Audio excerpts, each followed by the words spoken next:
Hi, this is Mike from Nashville.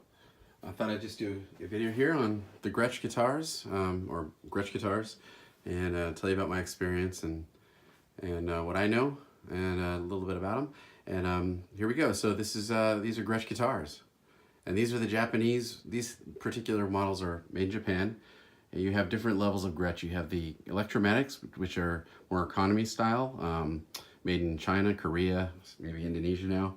And those are great. They have that great Gretsch sound, just like these do. They also have the US custom shop, which is super high end. And they have these models here, the Japanese, which are typically running from $1,500 to $2,000. But you can find them sometimes for around $1,300 or less. And I say jump on it if you can get them. The quality is just amazing. They're definitely all built to last. And I'd say that's the big difference. If you're interested in Gretsch, if you're interested in kind of, checking them out and you've never really owned a Gretsch and you're interested, always start with Electromatic, and then you kind of get a feel for what you like, and then you kind of get into the more higher end ones. So the Gretsch, back in 2003, I know they've had their ups and downs. It's a great story if you look them up, if you're interested. The story of coming to America from Germany, and that they really were a pioneer, and they really made some amazing progress in the 50s. And that gentleman there, Eddie Cochran, and Chet Atkins, we can't forget, who should be on my wall. I should get him up here. Really brought out that great Gretsch sound and really popularized Gretsch. And the quality on these are exactly, pretty bar none. They've had their ups and downs. They were owned by Baldwin at one point too, which I think was the down era, and kind of a down, lower point for Gretsch history. And so now in 2003, Fender reacquired them, and actually the Gretsch family, actually I should say, kind of owns them, and Fender is the distributor, or they're in charge of all the distribution, which is super cool. So that the family, it's great the family's still involved with Gretsch. And I just love these guitars. So let me just tell you about mine. This is actually a 6120. This was made in 2003, and a 6120W actually it is. And this is around the same year Fender kind of took over. And the 61W actually stands for is Western. So there's the Western motif that you can see there. And there you go. It's an ebony fretboard. And just to kind of get this out of the way about Gretsch, whenever you see one switch here and not another switch, the second switch is the tone switch. And whenever you see one switch, you're going to see a tone and two volumes and the master volume. And if you see that other switch, that's how you know you're not going to see the tone switch. That's actually your tone switch there. So sorry, tone knob. Your tone switch will adjust that, which is super cool. You can just hit it. You can kind of, it goes right to either a little less tone or even less tone. So you got a couple different variations. This model right here, the Nashville, is based, I think, similar, like, pretty much like a standard model. I'd say kind of what Chet Atkins would play. Here's Mr. John Lennon. And this is during the paperback writer sessions. As you can see, there's not really much affiliated with John with Gretsch, except for that I know of, at least with this, this picture in this era. They've caught him, I think this was the paperback writer sessions, if I'm not mistaken. And actually that guitar right now is now owned by the owner of the Indianapolis Colts. He purchased that guitar, that actual guitar right there that John's playing here. And I think John is maybe puffed a little too before this session, if you look. He's got that distant look of he's not really, he's not there right now. He's just chilling. He just maybe took a puff. And but anyhow, so here's John, and as you can see that second switch there, which is the tone switch. And so this here again is the Western. And if you look, just to quickly compare, we're going to jump ahead, but this is the Eddie Cochran, and actually the Eddie Cochran in 2003, which they didn't call yet the Eddie Cochran, but they made it a version. This is before they have approval from the Eddie Cochran family. But if you notice the difference in orange here, they have a lot of different colors. This almost looks red, this here, the 6120. And they have different phase, or kind of colors of variations of the orange that you'll see in Gretsch. This actually looks more like the color in that picture, I'd say, with Eddie holding that Gretsch, but I've seen that in the Rock and Roll Hall of Fame, and it's actually closer to this color than in that picture right there. So let me hang that back up. So what I did with this is I changed the wiring, because I'm big time, I love to mod guitars. So I put in the Brian Setzer signature TV Jones pickups. There they are there. These are great Filtertron pickups. And you know, I know they have the Hylotron, and these are the Filtertron. The Hylotron is what George would have had, I think, in his Tennessee Rose. I have a Tennessee Rose too, but I have the Filtertrons. The Filtertron's a lot louder than the Hylotrons. I'm a fan more of the Filtertrons, so I don't really have any actually with Hylotrons right now. The Gretsch, as you can see, also back in the day had the little G, and back in Eddie's time, it was actually a branding of a G, a real true branding. So it was not just like a you know, painted on. And then with the Eddie Cochran one, they routed the G a little bit and painted it black. So you'll see that too. I'd say that the 6120 is pretty much the standard Gretsch right there. That's what I would say is like the flagship, I don't know, of Gretsch. That's kind of it. That's it right there, what Chet played. And actually, Chet Atkins, from what I heard, did not like the Western motif. He did not dig the cowboy thing. Gretsch went through a time where they wanted to make it really cowboy, you know, style of guitar, making it look, you know, more focused for a cowboy look too, because that was very popular in the 50s. I heard that Chet didn't really dig that. And I should have a picture of Chet up on this wall, actually. Shame on me for not. This right here is the Stray Cats, Brian Setzer, if you know him from the Stray Cats, an amazing guitar player. He's playing that royal purple here. Now this particular is the Brian Setzer Hot Rod model. I know he's got another one that's more based on the one that he played with the Stray Cats. This too has an ebony fretboard. And the Hot Rod model, this is in royal purple. This one I upgraded. I put the TV Jones Brian Setzer signature pickups, and I did a TV Jones wiring harness. I ordered directly, you can order this stuff directly from TV Jones. They're awesome. They have videos on how to install them, but I don't know if I recommend it because it's very difficult and it is grueling to do. I mean, he has like a tubing that he'll sell to pull, you know, a system to get the pickups in and out. And if you do buy the wiring harness from TV Jones, I recommend getting the tubing that he sells too, unless you want to use fishing line to fish out it's very hard to change pickups with the hollow body. So I updated the wiring, and a lot of the other thing kind of unique to Gretsch is they have these, which some people can't stand. I don't really know if I dig them either. You know, the tuners that you screw in, because eventually the holes get big and they pop out, and you could have some issues. I'm not sure if I'm a fan of that. You know, so. But that's something you'll hear complaints about. And another thing unique about the Hot Rod version, this is more like the new Hot Rod version that just came out, because I put on locking tuners, which the new one has. It did not have this this pickguard here. I just ordered this separately, and the older Hot Rod, the newer ones do. And this is again in royal blue, royal purple. I think it's purple, but it really looks blue. It depends on the light. Sometimes it looks blue, sometimes it looks purple. It's a beautiful guitar. The neck is slim too. And it's Hot Rod, really where the Hot Rod comes from is it's a direct, you notice there's no tone knobs and single volumes. It's just straight up one volume, master volume, and pickup selector, and that's it. And so you're gonna get a different tone from this than you'll get from that one, for sure. So another thing to, you know, just to be aware of about the Brian Setzer Hot Rod. It's super cool. It's a great guitar. Let's move over to one of my heroes, Eddie Cochran. So just kind of a quick story. This guy here, he was, you know, obviously you should look up Eddie Cochran. If you don't know, if you're watching this and you know, like, who's Eddie Cochran, I recommend searching him out. He inspired the Beatles. He's one of the guitar players that inspired the Beatles. And I think in fact, John Lennon and George Harrison, I believe, saw one of his last shows before he was killed. Kind of an interesting backstory real quickly here. So a couple cool facts are that, see this P90 here that's installed? This originally was with Dynasonics. They didn't have a model with a P90. Back then, you don't have a lot of guitar players that knew about, you know, how to do wiring in a guitar.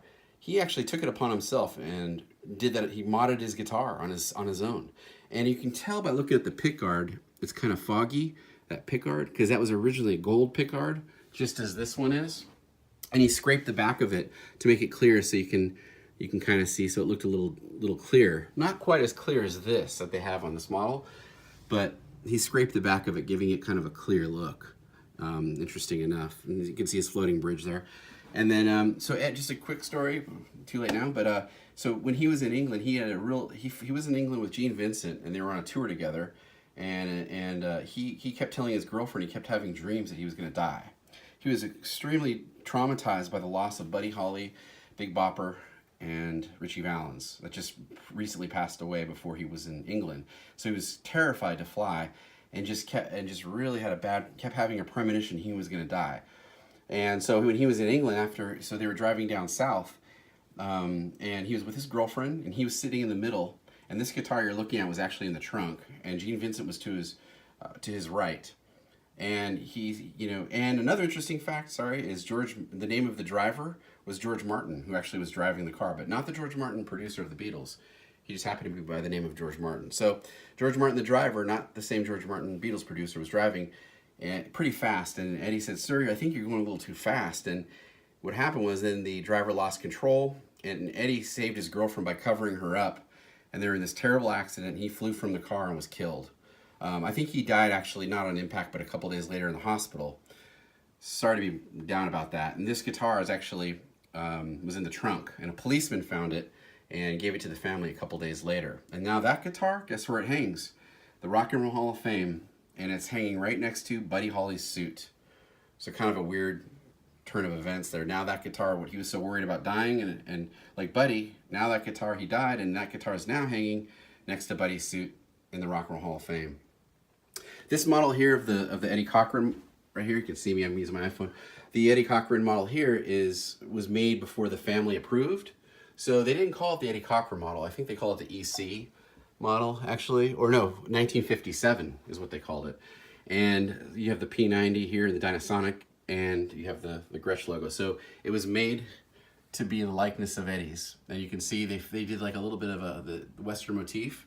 They did it more like faded, so it gives it that old look, versus kind of as you can kind of see the difference in coloration.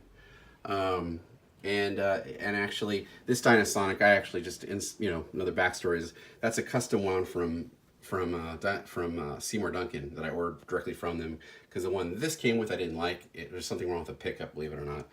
But these are great guitars. They're about $1,800, and this is probably my favorite Gretsch, I'd say. And then we're on to George here. This is George's, I think, third Gretsch, because he had a 6128 at the Cavern Club, and then he got the Country Gentleman, which he debuted with when they came to America. And then he purchased this one afterwards. And as you can see there, it's very much similar, except his had the Hylotron pickups, which are a little less in output versus the Filtertrons, and which mine has here. So you have also another unique factor is you have the zero fret. And this is kind of, so it's based on the 1962, I believe, that this would be. And here's the Filtertron pickup, the original. I've not changed that. And you have your tone switch here, and you also have a mute to kind of turn off on mute. Like, so if you're on stage, you can kind of flick it off, set the guitar down, walk off stage so you won't get feedback. Another thing they did was they painted on the F-holes. And so the whole point of that is you don't get feedback on stage, and that was kind of an issue. And when this actual particular model came out, I believe in 2009, I want to say, and they called it the 1962 6120-1962 model, and it kind of went back to the original, kind of looking like that one that they made there. There's other variations of the Tennessee Rose just to let you know. If you look out, if you're searching around, you'll see a Tennessean, which Chet Atkins was not happy with the quality, and the family took his name off all of the Gretsch guitars, and they weren't allowed to put his name on anymore. And you'll see the Tennessean, and they also have versions that are red in color, a lot more red, and they have actually a F-hole cut out, or the actual holes are there. So you'll see different models. Robert Smith from The Cure actually played one, a Tennessee Rose, during the 1996 Wish tour. He actually played it the whole tour. He said he loved that guitar. It's a Gretsch Tennessean, not a Tennessee Rose, so they're different. So this is one, I own the Country Gentleman too, or Country Gentleman as well, and this is my favorite for sure out of both of them, and I got rid of that because I thought the Country Gentleman seemed to me, look how pretty those machine heads are. The Country Gentleman just seemed too big and bulky, and the only reason I would have kept it was just because George Harrison had it, and I really am all about, like, I have to play the guitars that I own. So, and here's the 6128. So this is the guitar right here. This is not the high-end, $2,000 reissue they made with George's name on it. This is just a 6128 that came out, and this is a 1994. And I bought this secondhand from some guy out of Arizona. You can see he had must have been riding a horse or something. I don't know, man. It's pretty messed up on the back, but it's okay. It's a 1994, And this is the, you know, I mean, it is what it is, man. I mean, you look at his, it looks exactly the same. You got I actually saw that original one in the LA Grammy Museum, and Donnie Harrison has that. And so this would have been played at the Cavern Club, and these all the pickups are original here. You have the Dynasonics. This would have been played at the Cavern Club and the Please Please Me album for George. And he actually brought it back out. He gave it to, if you look up the story about it, he gave it to Klaus Foreman, his friend. And Klaus actually changed the pickups, and then George realized, like, oh, what did I do? I should get that guitar back, and he asked for it back. And then George had it restored, and then it was on the album cover of what's it called? Oh my goodness, drawing a blank now. But the album cover of, what's the album cover of? You know, When We Were Fab.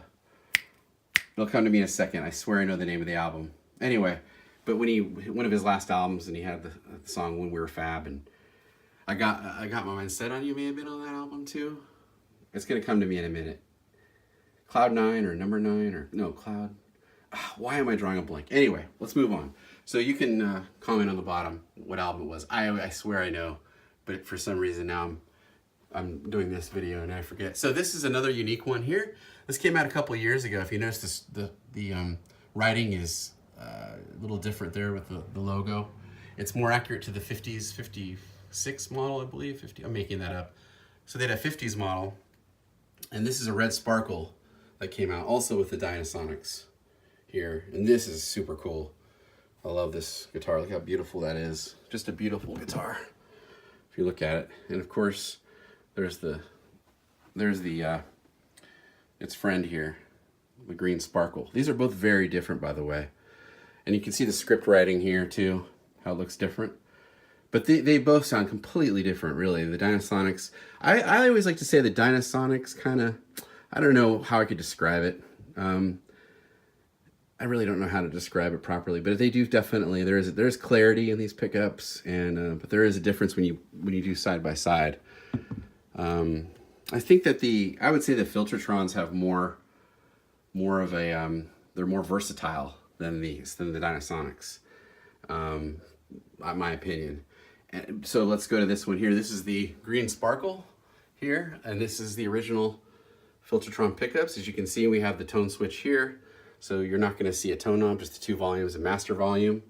This is another beauty of a guitar, and it has an ebony fretboard, just like the red sparkle. And I believe this green one, I believe, is a 2012 that came out. And the red one here, the red sparkle, this is a very extreme limited edition for the red one here. This came out in 2017. I got that used at Guitar Center, actually.